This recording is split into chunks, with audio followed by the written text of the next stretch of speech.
In today's video, I'm going to teach you how to create CSAT dashboard in Google Sheets. We'll build a simple, reliable setup that turns raw feedback into a clear customer satisfaction score.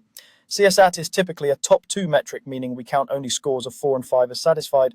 With that in mind, we'll create 2 tabs, one to capture feedback and one to calculate and display your metrics. Start on a new Google Sheet and rename the first tab Data or Feedback Log. This is where your responses will land, either from a connected Google form or by typing them in manually. Set up 4 columns with these headers: date, interaction type, score 1 to 5, and satisfied. The date column tracks when the feedback was given. Interaction type is what the user engaged with, like a payment process, a help request, or a tutorial. Score is the rating from 1 to 5. In the satisfied column, we'll use a simple formula that flags satisfied responses automatically. In the first row of that column, type as IFC2410. This checks the score in column C and returns 1 if it's 4 or 5 and 0 otherwise. Copy that formula down the column so every new response is evaluated. If you're feeding data from a Google form, make sure the score question stores numeric values from 1 to 5 so the formulas work correctly. Now create a second tab and name it Dashboard or CSAT Engine. We'll summarize your key metrics here.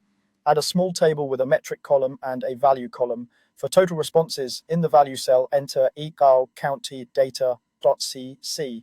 This counts all numeric scores in your data tab. For satisfied users, enter ESUM data DD. That adds up the ones from the satisfied column. For CSAT score percent, enter a B3, B2 if your satisfied users and total responses values are in those cells. Adjust the references to match your layout. Format that cell as a percentage with 1 decimal so it's easy to read.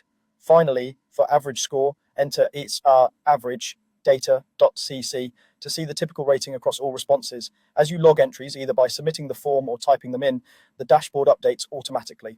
For example, if you had 3 total responses, 2 satisfied, your CSAT would display as 66.7%, and you might see an average score like 3.6.